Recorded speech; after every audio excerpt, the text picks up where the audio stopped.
নমস্কার দর্শক বন্ধুরা, আরবি ব্লগ অ্যান্ড রেসিপি চ্যানেলে আপনাদের সবাইকে স্বাগত জানাই।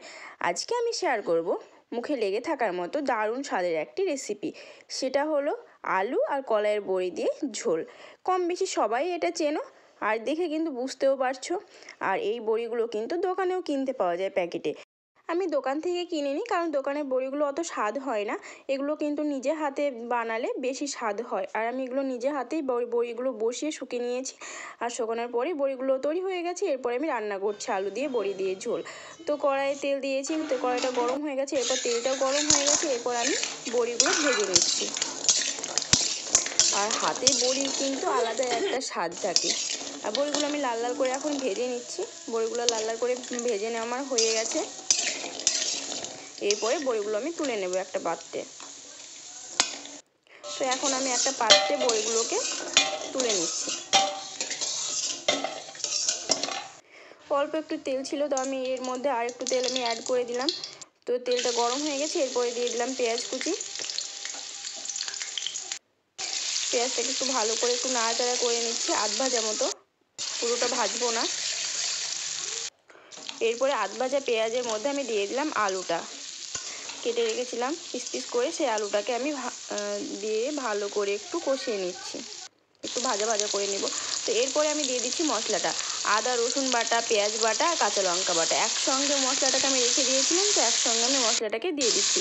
মশলাটা দিয়ে ভালো করে একটু নাড়াচাড়া করে নেব, একটু কষিয়ে নেব।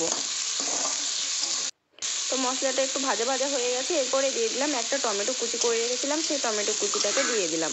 টমেটো কুচিটা দেওয়ার পরে একটু ভালো করে নাড়াচাড়া করে নিলাম। এরপরে আমি দিয়ে দিলাম পরিমাণ মতো লবণ। এরপরে দিয়ে দিলাম ধনে গুঁড়ো। এরপরে দিয়ে দিচ্ছি আমি জিরে গুঁড়ো। এরপরে দিয়ে দিলাম পরিমাণ মতো লঙ্কা গুঁড়ো। এরপরে দিয়ে দিলাম পরিমাণ মতো মৌরি গুঁড়ো। এরপরে দিয়ে দিলাম পরিমাণ মতো হলুদ গুঁড়ো। তো এরপরে ভালো করে আমি একত্রে ভালো করে মশলাটাকে আলুর সঙ্গে আমি কষিয়ে নেব। আর মশলাটা যত ভালো কষা হবে তত ভালো কিন্তু খেতেও হবে। তাই সবসময় চেষ্টা করবেন মশলাটার সঙ্গে আলুটাকে ভালো করে কষিয়ে নেওয়ার। তো ভালো করে কষিয়ে নেওয়া হয়ে গেছে। এরপরে দিয়ে দিলাম পরিমাণ মতো জল। তো জলটা দিয়ে একটু ভালো করে নাড়াচাড়া করে নিচ্ছি। তো এরপরে আমি দিয়ে দিলাম ঢাকা। ঢাকাটা দিয়ে একদম গ্যাসটাকে মিডিয়াম ফ্লেমে রেখে 5 মিনিট মতো রেখে দেবো। তো গ্যাসটাকে আমি মিডিয়াম ফ্লেমে রেখে দিলাম। এরপরে 5 মিনিট মতো আমি ঢাকা দিয়ে রেখে দেবো।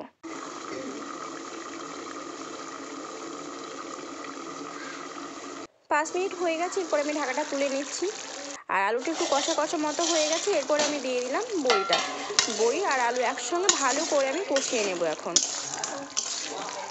গ্যাসটাকে জোর দিয়ে এখন ভালো করে আমি আলু বড়ি একসঙ্গে কষিয়ে নেব। আলু বড়ি একসঙ্গে আমি ভালো করে কষিয়ে নেওয়া হয়ে গেছে। এরপরে আমি দিয়ে দিচ্ছি পরিমাণ মতো জল। আর জলটাকে আমি আগেই গরম করে নিয়েছিলাম, সেটা আমার দেখানো হয়নি। এখানে আমি উষ্ণ গরম জল আমি ব্যবহার করেছি। তো জলটা দেওয়ার পরে ভালো করে একটু নাড়াচাড়া করে নিলাম। এরপর আমি ঢাকা দিয়ে রাখছি 2 মিনিট মতো আলু বড়ি একসঙ্গে সেদ্ধ করার জন্য। এটা মিডিয়াম ফ্লেমে রেখে দেব 2 মিনিটের জন্য।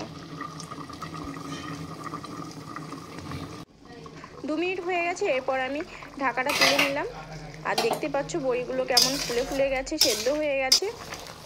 আর এইভাবে কিন্তু রান্না করলে কিন্তু খেতে বেশ ভালোই লাগে। এরপরে দিয়ে দিলাম ভাজা মশলাটা।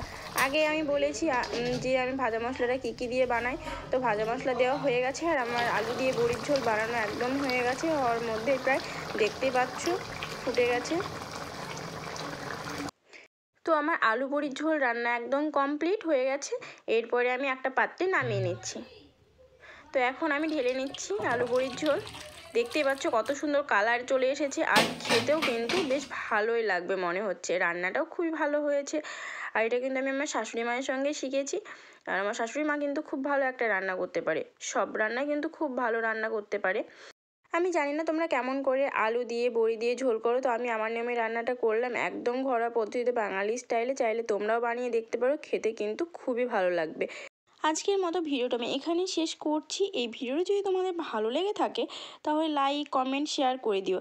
আর চ্যানেলটা যারা নতুন তারা চ্যানেলটাতে সাবস্ক্রাইব করে দিও। আর সেই সঙ্গে আমাকে এটাও জানিও যে আলু বড়ির ঝোলের রেসিপিটা তোমাদের কেমন লাগলো। তো আবার দেখা হচ্ছে পরের ভিডিওতে। সবাই ভালো থেকো, সুস্থ থেকো।